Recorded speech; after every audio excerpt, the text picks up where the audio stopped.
Living Minute, a look at the latest medical innovations changing our lives.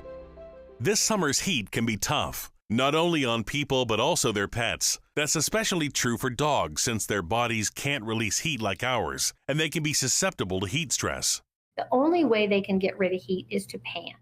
So once their body is heated up, it's very difficult for them to cool it down. If your dog is panting heavily and seems weak, get them to a cool place as soon as possible.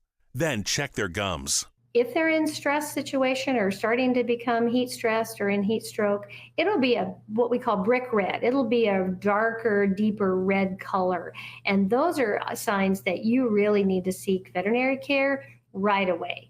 Best advice, take your dog out in the early morning hours and make sure you bring plenty of water with you.